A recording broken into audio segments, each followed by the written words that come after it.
Aleluia. Assim como o Espírito Santo é bem-vindo aqui, você também é bem-vindo a esse lugar. Sejam todos bem-vindos à casa do Pai, você que está em casa também. Que Deus possa te abençoar e que o mesmo Espírito que está aqui possa entrar dentro do seu lar. Você que está aí com seu familiar, por favor, antes de assentar, dê um abraço. Você está como eu, sozinho, dê um abraço em você aí, ó. Você merece esse abraço. Aleluia.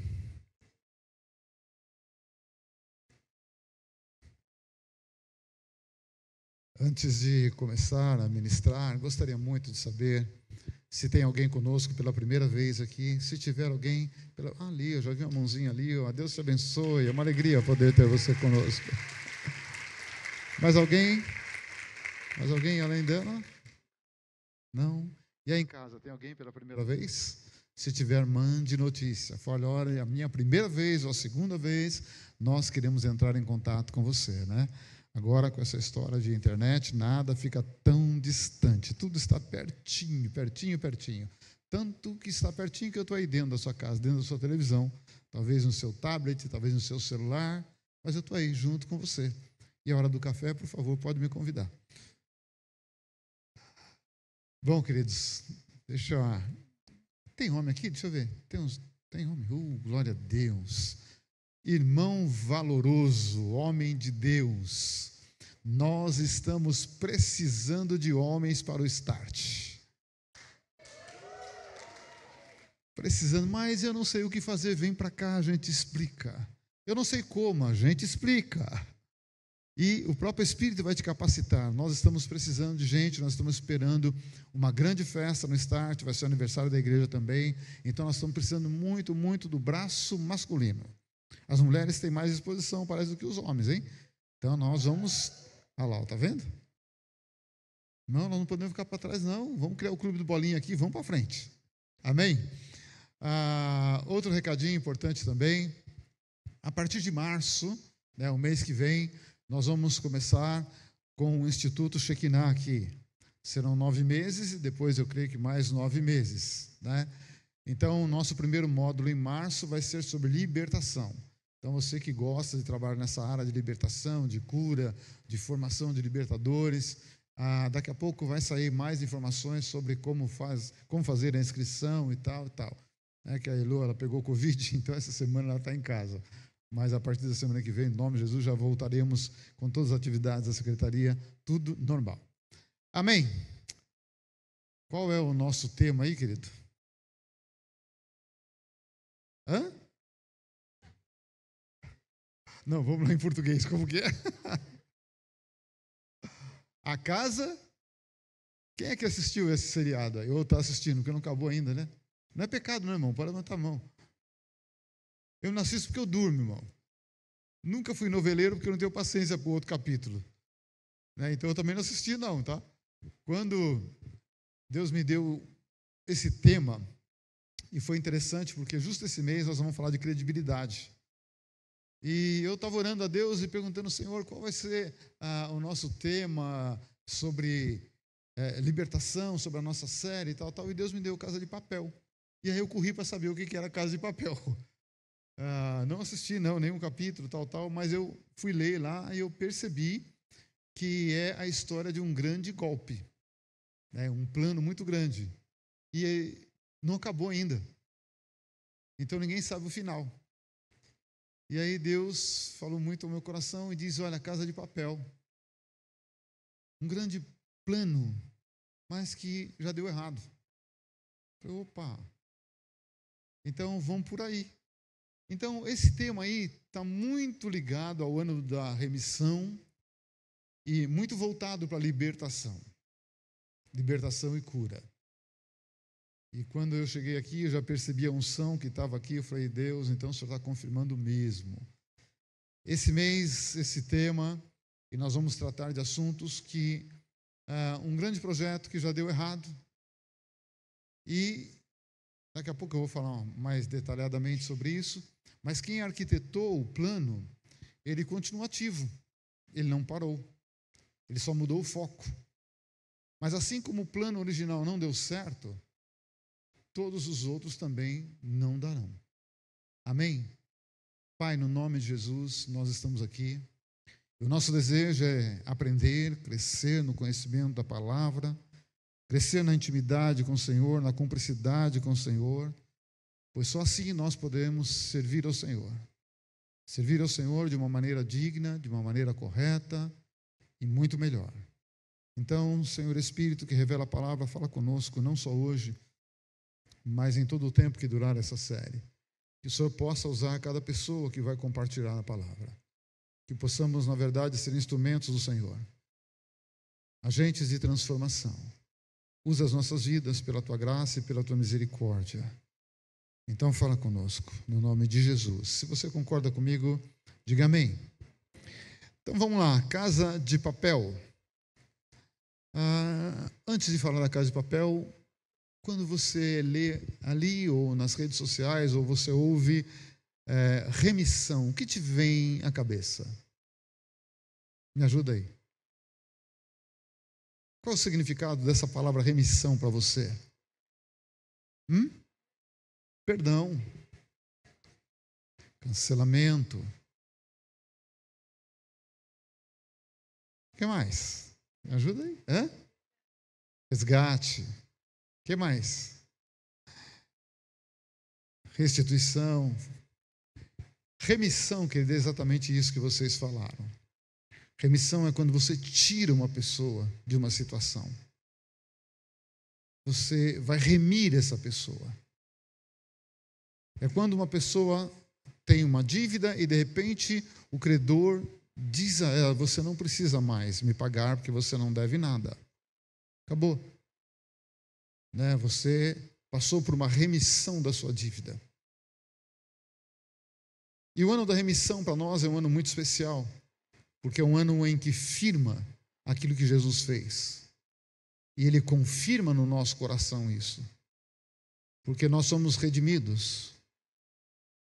E o salmista diz que nós devemos bendizer ao Senhor, porque uma das coisas que Ele fez é Ele redimiu a minha alma da perdição. Ele me tirou da perdição. Então, devemos sempre ter motivos de alegria, de gratidão ao nosso Senhor. Eu quero compartilhar, abrindo essa série, o golpe que não aconteceu. Eu quero ler com você 1 Ezequiel, capítulo 28, mas o meu conselho para você é: leia o capítulo todo em casa. Por conta do tempo, eu tenho que colocar somente alguns versículos. Por favor, coloca para mim Ezequiel 28, 2, e depois nós vamos pular para o 14, se eu não me engano. E aqui, o livro de Ezequiel, o profeta Ezequiel está dizendo assim: ó, filho do homem, diz ao príncipe de Tiro, ou ao rei de Tiro, diga a ele: assim diz o Senhor Deus, visto que se eleva o teu coração é soberbo, teu coração foi achado em iniquidade, e o texto fala isso também, só que como eu não dá tempo de ler o texto todo, falar em iniquidade, você sabe o que significa a palavra iniquidade? Sabe o que significa a palavra adultério? Iniquidade é o pecado que está no coração, mas ele não veio à luz ainda, está lá dentro. Ninguém conhece ainda esse pecado que não foi exposto. O problema de você lidar com Deus é que Deus conhece o nosso coração. Ele sabe tudo que está aqui dentro. E outra coisa, antes de vir o pensamento, Ele já sabe. Então não há nada escondido. E Ele diz assim: visto que elevaste o teu coração e dizes: eu sou Deus. Forte. Sobre a cadeira de Deus me assento no coração dos mares, e não passas de homem, e não és Deus, ainda que estimas o teu coração como se fora o coração de Deus. Você não é Deus. Aqui, Tiro é simplesmente um pano de fundo, porque Tiro é um homem, foi um homem, perdão, e ele morreu, acabou. Então, mesmo que ele estivesse arquitetando ser como Deus, acabou. Com a morte dele, isso aqui no plano terreno acabou. Mas vamos lá, versículo 14, se eu não me engano, é isso mesmo? Aí. Tu era querubim, da guarda ungido. Ele não era um anjo qualquer. Não era um anjo comum. Ele era alguém muito especial. E te estabeleci permanecias no monte santo de Deus. Por ser um querubim especial, ele tinha também uma função especial. E ele estava perto de Deus. No brilho das pedras andavas. Isso aqui é muito interessante, eu falo sempre, mas um dia eu quero falar para você do plano mineral, né, do tempo, mas isso não dá tempo, né? Perfeito eras nos teus caminhos, desde o dia em que foste criado, até que se achou. Quando Deus sondou o coração desse querubim, ele falou: vai dar ruim, não vai dar certo. Por favor, tem mais ainda? Tem mais versículos ou não? Tem. Derribada está na cova a tua soberba, e também o som da tua harpa. Esse som da harpa aqui é uma coisa muito interessante. Você sabe qual era o nome desse querubim que a Bíblia nos fala? Lúcifer. Ele era Lúcifer. E quando fala aqui o som da tua harpa, sabe o que ele está dizendo? E aí nós já estamos no Isaías, tá? Já pulou. Está dizendo que ele trabalhava no ministério Deus Filho, porque Jesus é a verdadeira estrela da manhã, e ele também era chamado estrela da alva. E no livro de Jó, Deus faz uma pergunta: Jó, onde você estava quando as estrelas? Ele não diz a estrela. Haviam dois, um caiu, o outro ficou. Tudo bem até aí? Está dando para entender? Eu já falei isso várias vezes aqui. Eu só estou dando uma ilustração só para abertura. O nosso país, Brasil, é um país que tem as coisas normais de um país estabelecido. E quando você olha para a nossa nação, você sabe que existem 3 poderes na nossa nação: executivo, legislativo, judiciário. E quando você olha para o Brasil também, você vê que para sustentar isso tudo, nós temos 3 armas: aeronáutica, exército e marinha. Tudo bem até aí? De onde você acha que o homem copiou tudo isso? De Deus. Quando você olha para o universo, quando você olha para tudo que existe, você vai perceber que existem 3 poderes: Deus Pai, Deus Filho, Deus Espírito Santo. Até aí tudo bem. E você vai descobrir também pela Bíblia que existem 3 forças. Ligado ao ministério Deus Pai, existe um príncipe chamado Miguel, que ele é guerreiro. Ele só aparece em situações de guerra. Ele vai estar na guerra do Armagedon. Ele esteve ali presente em Daniel capítulo 10. Quando Miguel vai trazer o recado, o príncipe da Pérsia sobe, retém Gabriel por 21 dias. Quando Deus manda Miguel, Miguel desce, confronta o príncipe da Pérsia, ele sai para que o Gabriel possa passar. Ministério Deus Espírito Santo tem um príncipe chamado Gabriel. Gabriel só aparece quando uma mensagem importante precisa ser trazida na terra. Foi ele que deu a notícia a Maria que ela seria mãe de Jesus. Foi ele que deu notícia a Isabel que ela seria mãe de João Batista. Foi ele que levou a revelação para Daniel. Ele é um mensageiro, ele não é guerreiro, por isso ele não luta com o príncipe da Pérsia. As coisas funcionam normalmente. E quem é que estava no ministério Deus Filho? Lúcifer. Fazia parte do ministério de louvor. Eles eram adoradores. Só que ele caiu. E aí o ministério Deus Filho fica vazio. E Lúcifer era um comandante de 1/3 dos anjos de Deus. Está no livro de Apocalipse, capítulo 5. Miguel comanda 1/3 dos anjos, os guerreiros. E Gabriel 1/3 dos mensageiros. E quando Lúcifer cai, porque se acha iniquidade no coração dele, ele leva 1/3 dos anjos com ele. E não pensa você que foi fácil para Lúcifer, sabe, convencer todos os anjos que estavam com ele a participar dessa loucura que era tomar o trono de Deus. Foram alguns milhares de anos. Porque existe escalão, existem oficiais. E aí você vai descendo. Toda a hierarquia que você conhece no militarismo, também existe isso no mundo espiritual. E o ministério Deus Filho fica vago. Não tem mais guerreiros. E aqui você vai entender por que foi Jesus quem veio aqui morrer por mim e por você. Porque Jesus é o líder da igreja. Porque ele é o comandante. Quando ele vem aqui, ele morre, vence o diabo, Ele forma um povo, um exército, um guerreiro, a igreja de Jesus. Eu e você somos soldados de Cristo a partir do momento em que você aceita Jesus. E nós entramos numa guerra. E essa guerra aqui na terra terá fim quando o último inimigo de Deus for derrotado, que é o espírito da morte. Aí acaba esse tempo de guerra. Então é por isso que nós lutamos todos os dias da nossa vida. Deu para entender até aí? Então vamos lá, tá? Acha iniquidade, tal. Derribada está a tua soberba. E agora?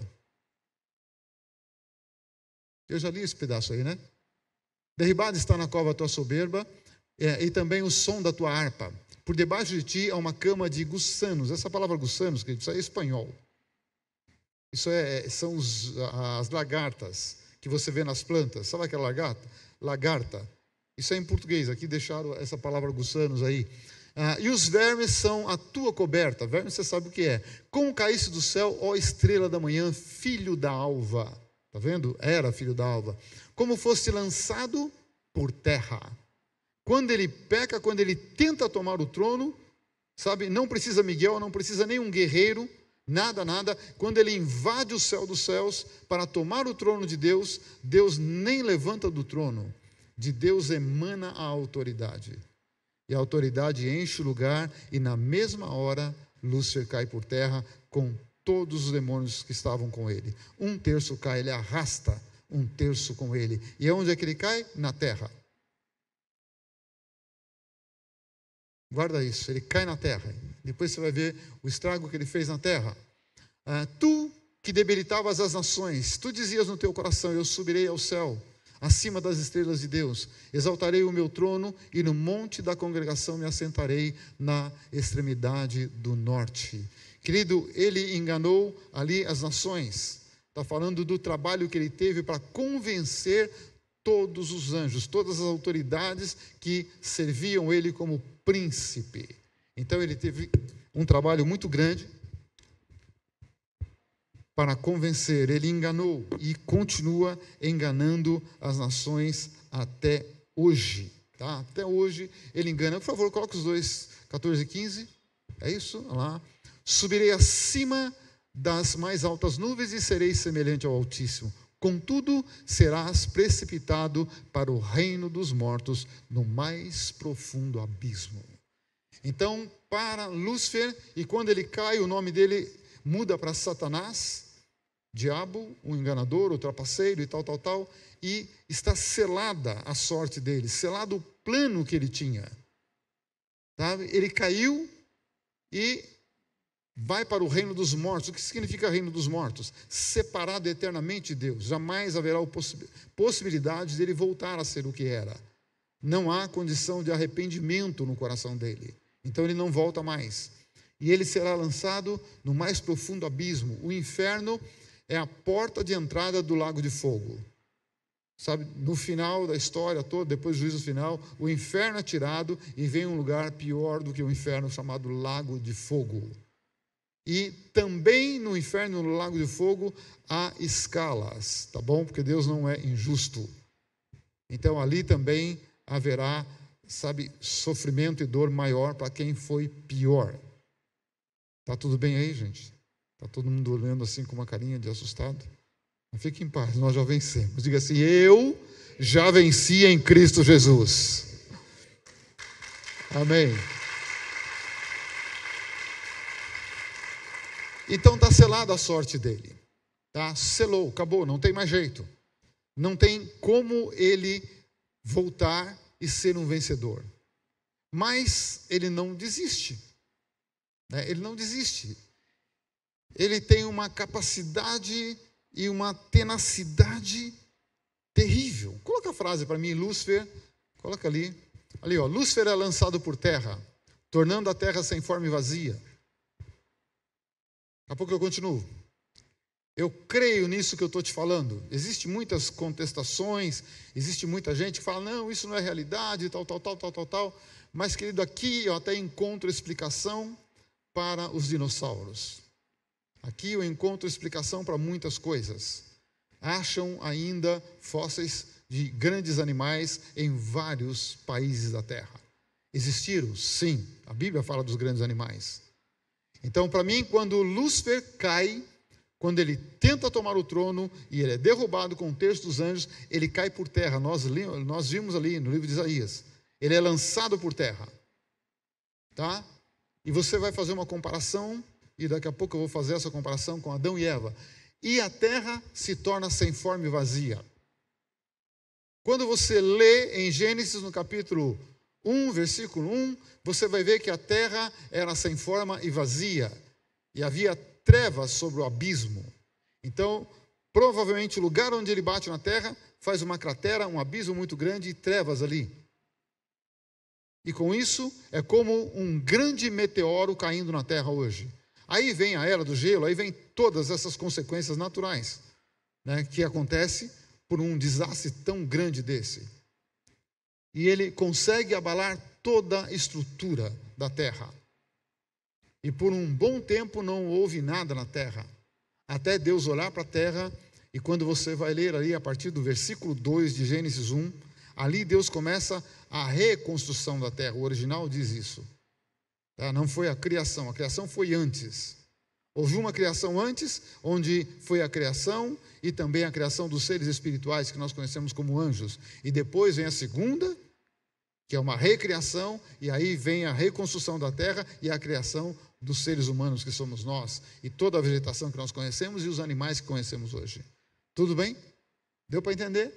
Então, só que quando ele deixa a terra sem forma e vazia, nós não temos condições de falar quanto tempo ficou a terra sem forma e vazia. A Bíblia diz que a única coisa que pairava sobre as águas era o Espírito do Senhor, pairava sobre as águas. Não houve abandono, porque Deus não abandona nada que Ele cria. Então o Espírito ficou ali pairando sobre as águas. E quando Deus olha e diz, agora é tempo de reconstruir. O que aconteceu?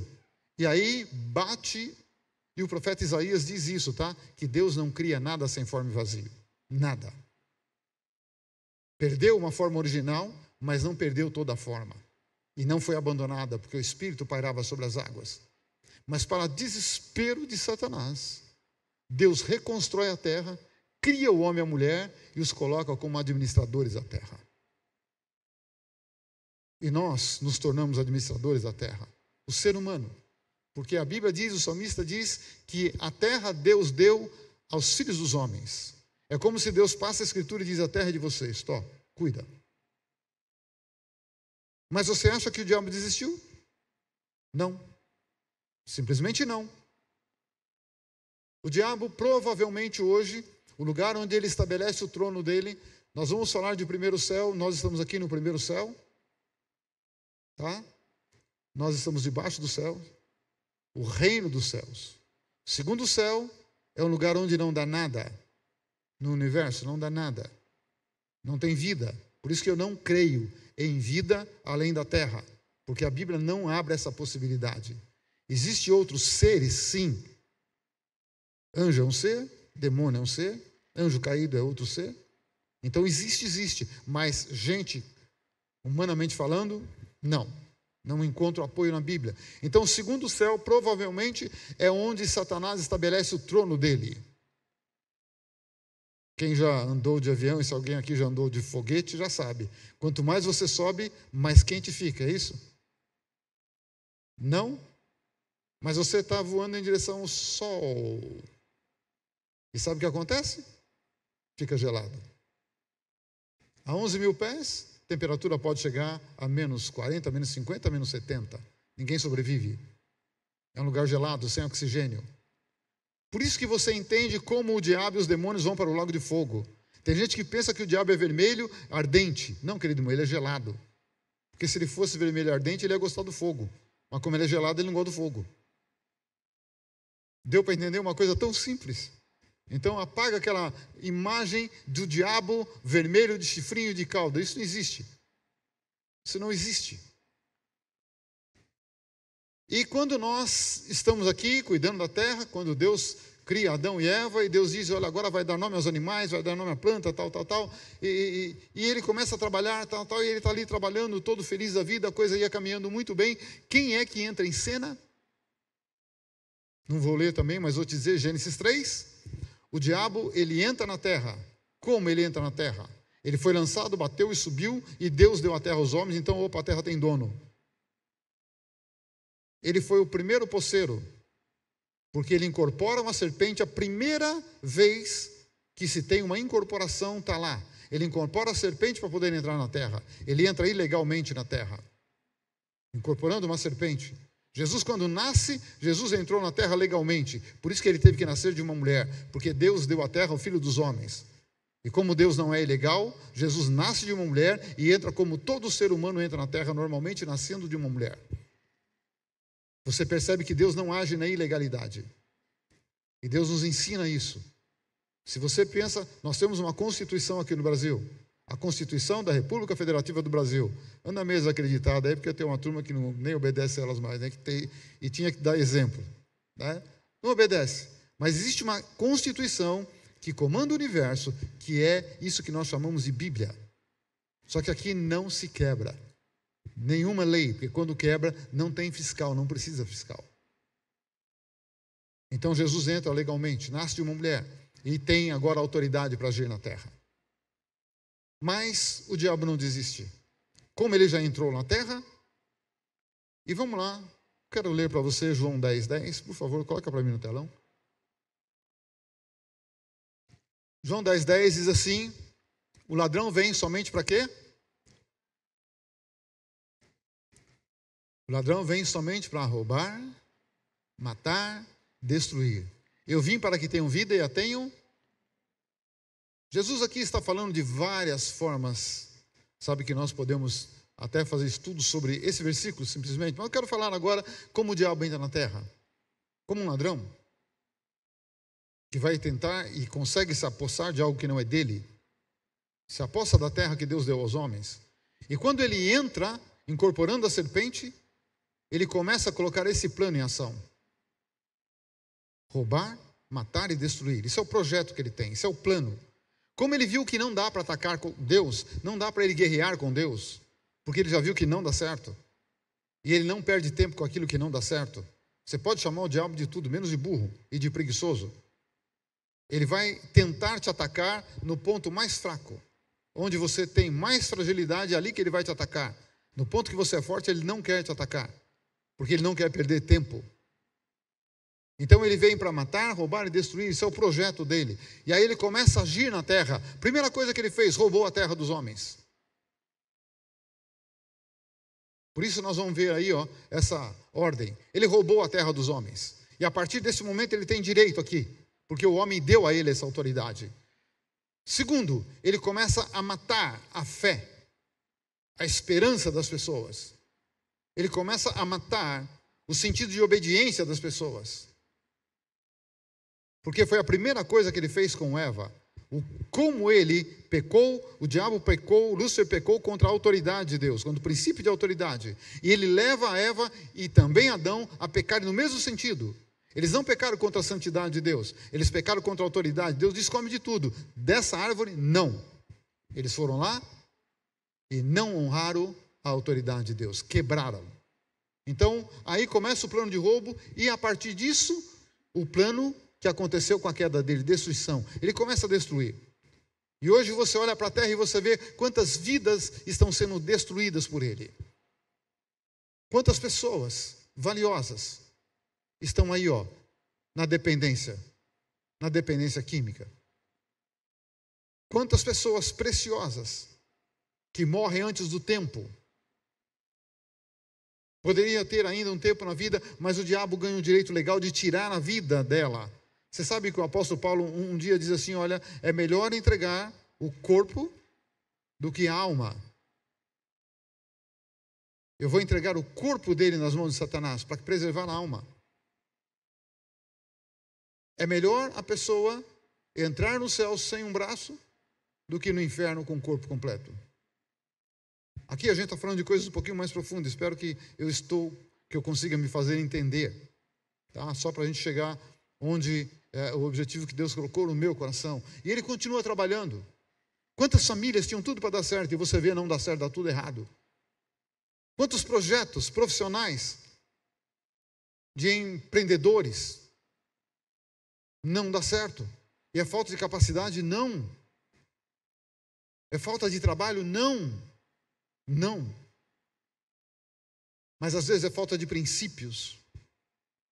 Porque tudo aquilo que começa com um princípio errado, o final dá errado. E às vezes as pessoas, por não conhecerem princípios, elas agem sem princípios. E o seu projeto, ele só terá sucesso se o seu projeto for santo. O que é um projeto santo? É um projeto que não vai ter erro? Não, não estou dizendo isso. É um projeto cheio de boas intenções. A sua meta é importante, o seu alvo, o seu objetivo é importante. E aí Deus tem como te abençoar e até ajudar a você corrigir os erros. E Ele continua trabalhando. O ser humano não foi feito para conhecer a morte física. Mas a partir do pecado, nós conhecemos a morte física. A partir do pecado entrou a doença, entrou a enfermidade. Entra no planeta Terra. Tem uma árvore que Deus colocou querubins guardando a entrada do paraíso para que o homem não comesse daquela árvore. Sabe que árvore que era? A da vida, a árvore da vida. Seria uma super bomba de vitamina. Porque naquela época Adão e quem nasceu ali, os filhos de Adão, porque eu creio que Adão teve filhos antes de Caim e Abel. Caim e Abel, a Bíblia cita, foram os filhos depois do pecado. Então eles tinham filhos e eles iam lá e comiam daquela árvore e jamais iam morrer. Por isso Deus colocou o querubim lá e diz: aqui vocês não entram, no paraíso. Se Deus tira o paraíso da dimensão terrena, coloca na dimensão espiritual. Por que Deus coloca querubim? Porque Deus sabe a capacidade do homem. Porque foi Ele que fez o homem. Foi Ele que deu capacidade ao nosso cérebro. O homem hoje já está invadindo espaços e tanta coisa. E Deus falou: um dia essa turminha aí é perigosa, vão entrar aqui, vão comer dessa árvore aí, daí lascou. Daí não tem jeito de salvação. Deus falou: é melhor colocar um querubim aqui. Aí ninguém entra. Então, querido irmão, isso aqui tudo é um plano de fundo. E hoje o diabo está agindo na terra. Contra Deus ele não vai mais atacar, mas ele quer atacar quem? A menina dos olhos de Deus, a primeira coisa da criação. Ele quer atacar aquilo que Deus mais ama. Ele quer atacar você, a sua família, as pessoas que você ama. Ele quer atacar por quê? Porque contra Deus ele não pode, então ele vem contra a gente. Mas é por isso que a Bíblia diz que eu preciso entender que maior é aquele que está em mim do que tudo que está lá fora. Tudo que está lá fora perde para aquilo que está em mim. Dentro de você, que já tem Jesus na sua vida. Não estou falando de uma religião, não. Estou falando de um estilo de vida, de princípio de vida. Você que tem Jesus dentro de você, o Espírito Santo está aí. E Ele é um dínamo, Ele é uma bomba dentro de você. E eu preciso entender isto. E dar vazão, dar liberdade a esse Espírito. Querido irmão, existem pecados que não adianta você lutar com a sua própria força. O Espírito Santo tem que entrar e te ajudar, porque senão nós somos derrotados. Então eu preciso ter uma comunicação com esse Espírito, eu preciso ter diálogo com Ele, eu preciso ter acessibilidade, eu preciso ter uma intimidade, uma cumplicidade com Ele, porque Ele é o único que sonda o coração do Pai. Ele é o único que pode trazer as revelações daquilo que está no coração de Deus. E Ele é meu intercessor, é seu intercessor. E a Bíblia diz que existem momentos que a intercessão dEle por mim e por você, Ele intercede com gemidos. Ele geme por mim e por você. E quantas vezes, vou falar de mim, não de você, quantas vezes eu orei e eu creio que o Espírito Santo colocou a mão perto da minha boca e falou: Deus, não escuta essa oração, pelo amor de Deus, não escuta isso não. Não escuta porque ele não sabe o que está pedindo. Ouve a minha oração e ele começa a interceder por mim. Porque só ele conhece o meu amanhã. Só ele conhece o meu interior. Só ele sabe aquilo que é bom e aquilo que é ruim. Então, querido irmão, o Espírito Santo é um ser que eu preciso estar, sabe, direto com ele, ligado com ele. Vamos lá, senão eu vou perder para o tempo. Coloca para mim a frase.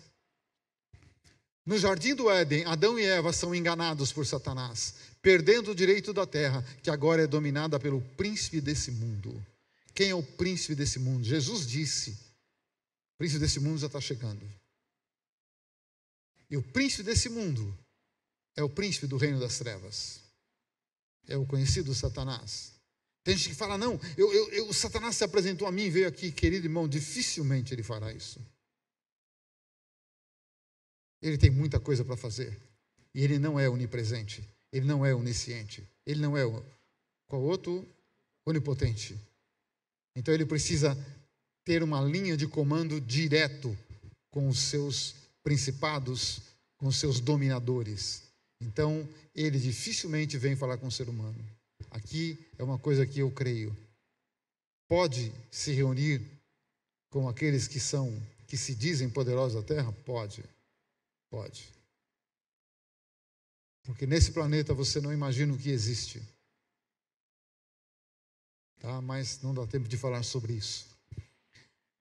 Dominada pelo príncipe desse mundo. É por isso que a Bíblia diz que esse mundo jaz no maligno.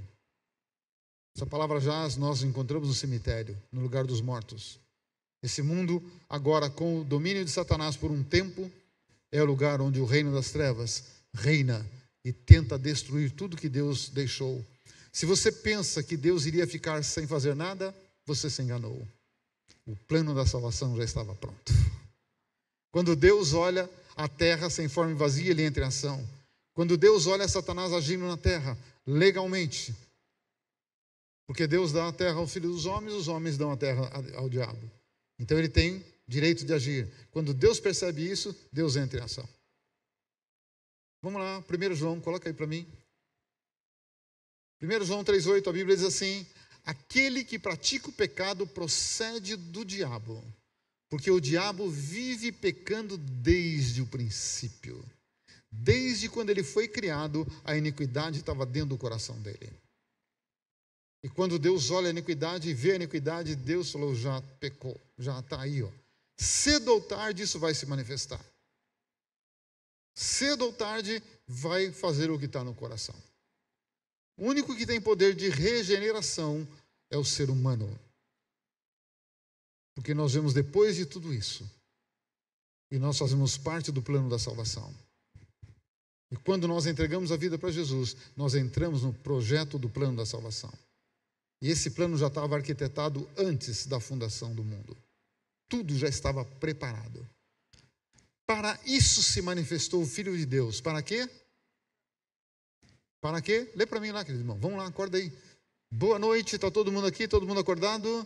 Quem está acordado, dá uma glória a Deus aí. Quem está dormindo, diga amém, aleluia.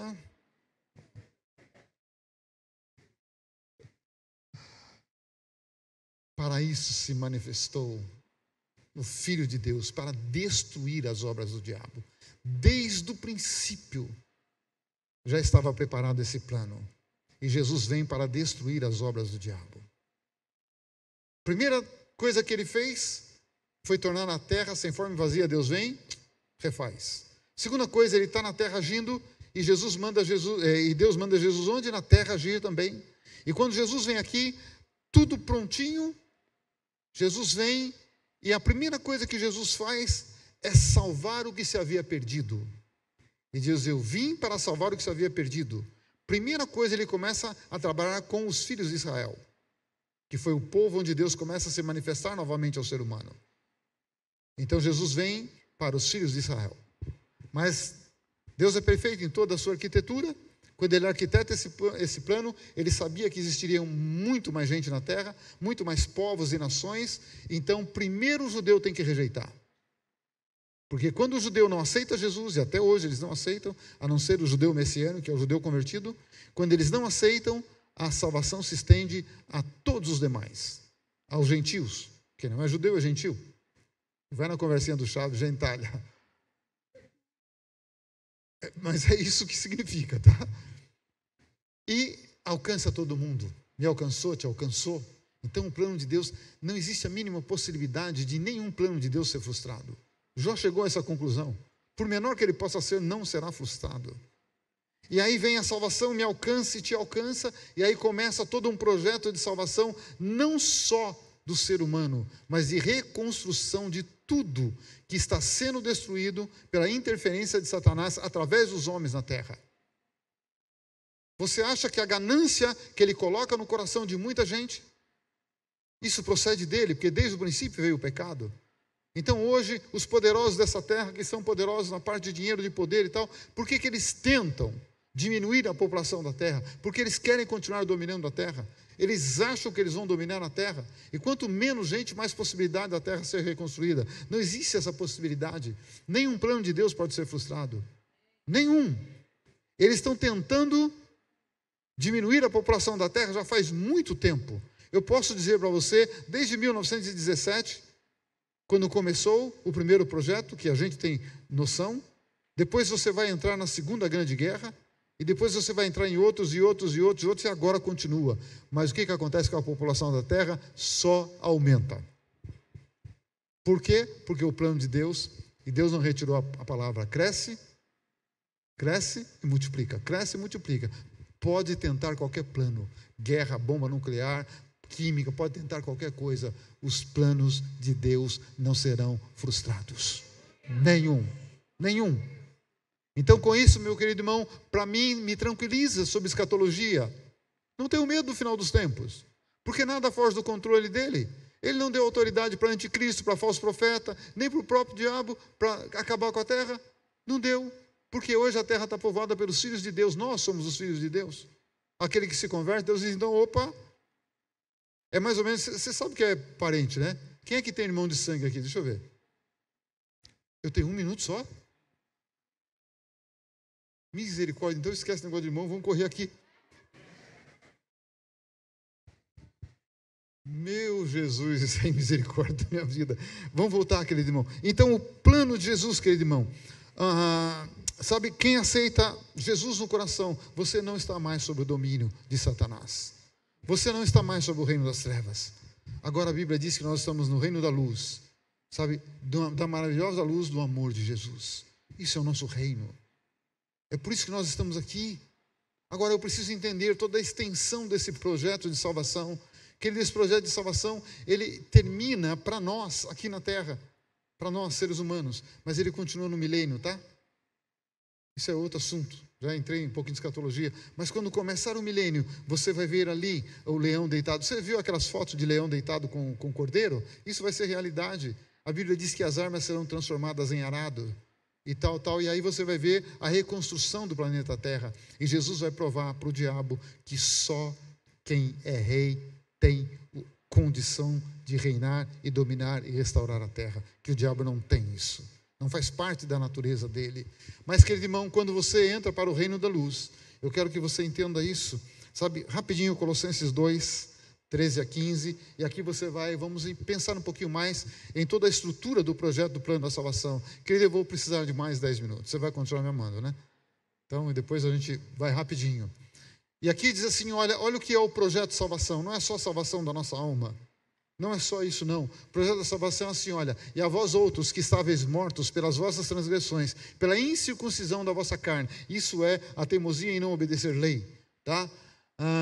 Vos deu vida juntamente com ele, perdoando todos os vossos delitos, e tendo cancelado o escrito de dívida que era contra nós, e que constava de ordenanças. Querido irmão, todas as vezes que eu peco, todas as vezes que eu desobedeço, todas as vezes que eu procuro encantamento, feitiçaria, outro dia eu falei aqui, quando a cigana enganou você lendo a sua mão, quando eu vou fazer simpatia, quando eu vou ler horóscopo, quando eu vou fazer trabalho, tudo isso aqui, eu passo a ter dívidas, porque eu vou pedir favores para o reino das trevas.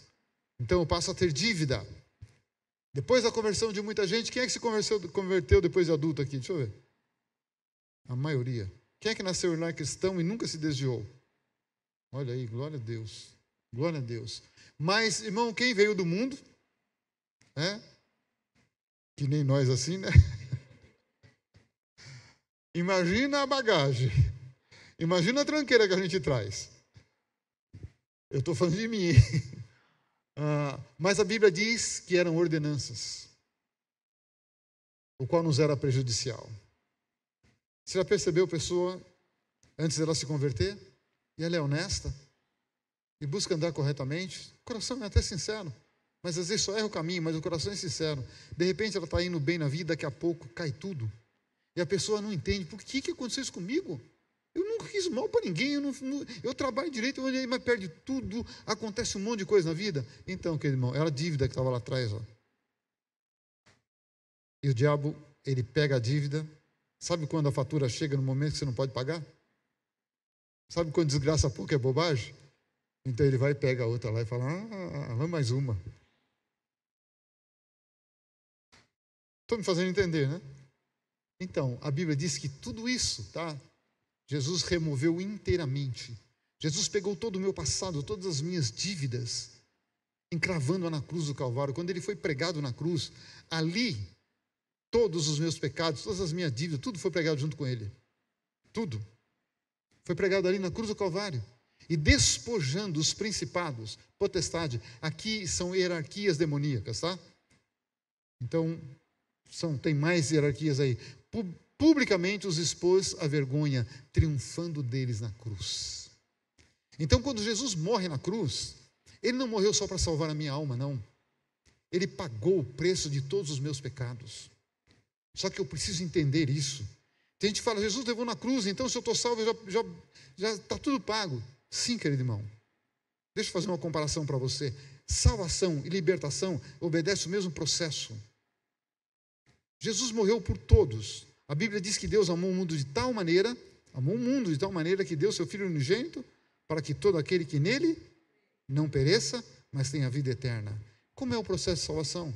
A Bíblia diz, alguém fala, você ouve, você entende, você acredita e você confessa. Está salvo. Cumpriu o processo todo. Libertação é a mesma coisa. Alguém vai te falar de libertação. Você vai entender, você vai acreditar e você confessa. Completou. Deu para entender? Quando Jesus ressuscita Lázaro, quando Jesus dá um grito, Lázaro, sai para fora, ele sai para fora. Só que ele não sai andando normalmente não, querido. Aleluia, Jesus, eu estou vivo de novo. Não, não. A Bíblia diz que ele sai com muita dificuldade, pulando. Porque os braços, tudo, pulando. Mas por quê, querido irmão? Porque ele estava atado. Era costume na época. Jesus tirou as ataduras? Não. Jesus olhou para a igreja, para as pessoas que estavam do lado e disse, desata, tira a venda dos olhos para que ele possa andar. Deu para entender o processo? Deu? Jesus morreu por mim. Sou salvo. Mas eu só serei liberto se eu entender isso. E se eu confessar isso. Porque aí eu vou publicamente lá e digo, ó, a dívida está paga, tá? Você não vem me cobrar não, que está tudo pago. Então o processo de salvação é muito mais completo, muito mais amplo do que eu posso imaginar. Então quando Jesus morre ali na cruz, querido irmão, infelizmente o tempo é curto, eu quero dizer para você, o plano de salvação, primeira coisa, ele te livra do inferno. Ele te livra da separação eterna de Deus. Outra coisa, te liberta das mãos dos demônios. Eles não podem te cobrar mais nada. Então não tenha medo deles. Resistir o diabo, ele fugirá de você. Terceira coisa que eu quero dizer para você, ele tem o poder de te curar de todas as doenças e todas as enfermidades. Por que morre? Porque a morte é uma consequência natural. Mas o desejo de Deus não é que ninguém morra doente. A morte que Deus deseja para nós está na vida de Moisés, na vida de Abraão. Você sabe como Moisés morreu? Com 120 anos. Sobe 2 montes. Eu tive o prazer de ir lá nos montes que ele subiu. E de lá ele enxerga toda a terra prometida. Ele só não entrou, mas ele enxergou. Isso é o desejo de morte. O salmista diz para o homem, 70, 80, o que passar disso é hora extra, enfado e canseira. Mas Deus diz em Gênesis, o meu espírito ficará no homem e os seus dias serão 120 anos. Eu tenho falado com Deus há muito tempo, desde que eu me converti, li isso. Falei, Deus, essa conversa do salmista eu não quero não. Se o senhor falou que eu tenho direito a 120, eu quero 120. Mas não quero estar de bengala, não quero estar dando trabalho para ninguém não. Por isso eu estou me cuidando. Por quê? Porque Jesus levou na cruz do Calvário toda a minha enfermidade e a minha doença. Vai ler Mateus, vai ler Isaías. Sabe, o castigo que me traz a paz estava sobre ele. Então eu preciso entender todo esse processo e acreditar nisso. Outra coisa, ele te batiza com o Espírito Santo e com fogo. Batismo com o Espírito Santo é uma coisa, com fogo é outra. Outra coisa que eu quero dizer, ele te capacita com dons espirituais. Porque nós nascemos com 5 sentidos. Mas ele vem e nos capacita com dons espirituais que vão além dos sentidos naturais. E a última coisa, até por conta do tempo, ele te dá o direito e o privilégio de morar eternamente com ele. Isso merecia um aplauso.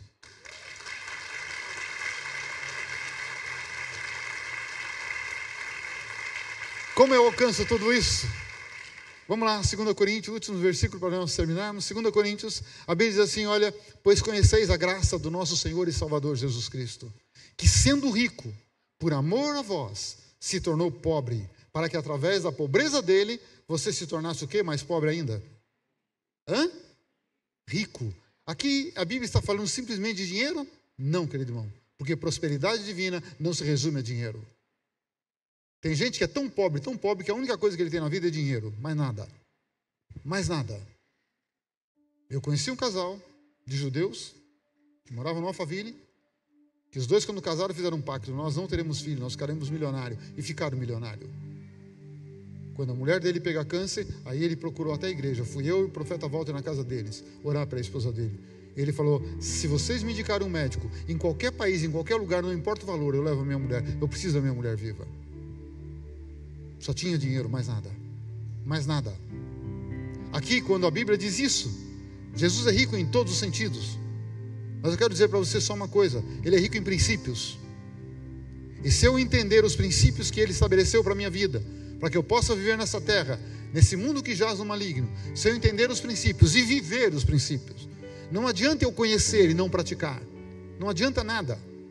Eu preciso conhecer e praticar tudo isso. Aí sim eu vou viver, sabe, o plano da salvação por completo. Com luta, sim, porque faz parte. Porque o diabo e seus demônios sempre vão tentar nos destruir. Mas Jesus nos capacita. E nós somos mais do que vencedores em Cristo Jesus. Vem uma luta, vencemos. Vem outra, vencemos. Vem outra, vencemos. E caminhamos de glória em glória rumo à eternidade com Deus.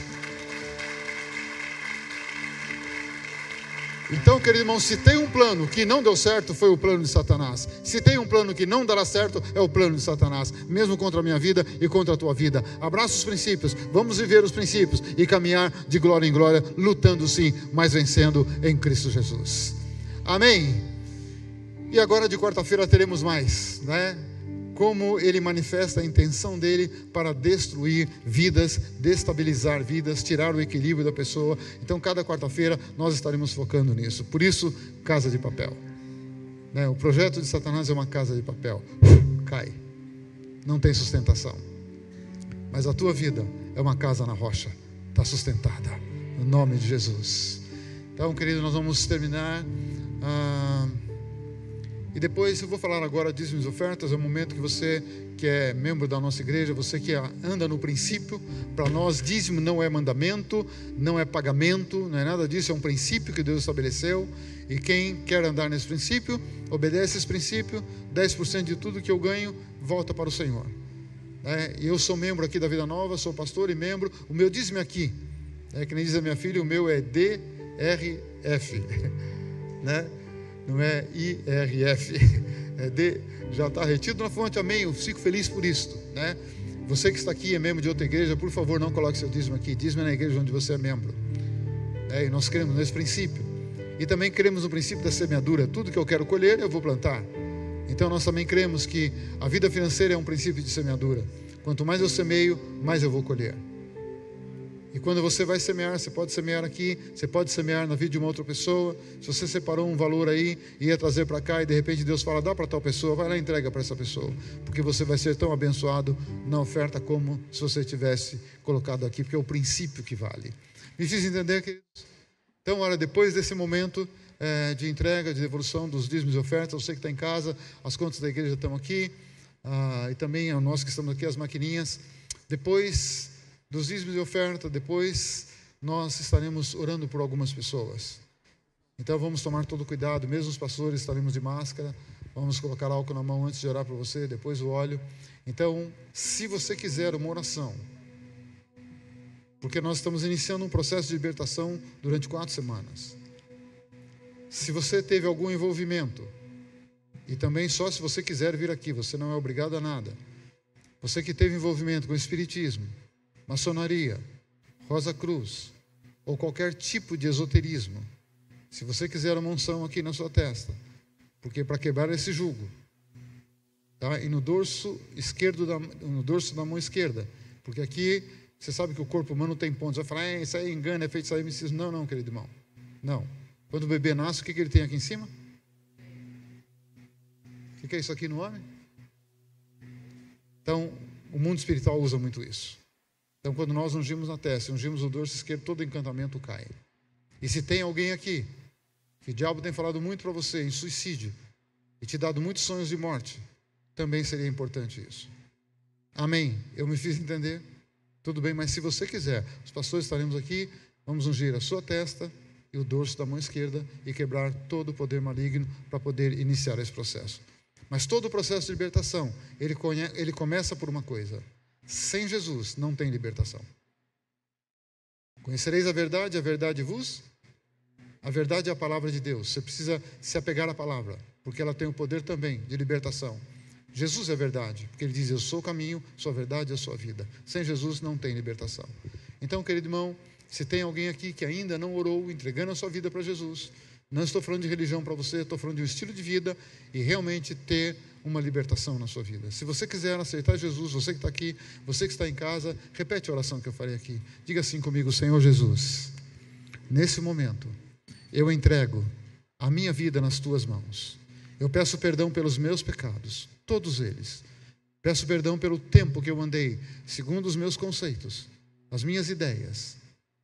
Eu peço perdão por isso, porque eu te aceito e eu te recebo como Senhor da minha vida, Salvador da minha vida. Escreve o meu nome no livro da vida, porque eu quero viver e morar eternamente com o Senhor. E hoje eu declaro: começa um tempo de libertação e transformação na minha vida. Muito obrigado, Senhor Jesus. Amém. Tem alguém aqui que fez essa oração? Se você fez, só faz um tchauzinho, não vou te chamar à frente, nada. Só faz um tchauzinho, só para me ver. Tem alguém aqui? Ninguém?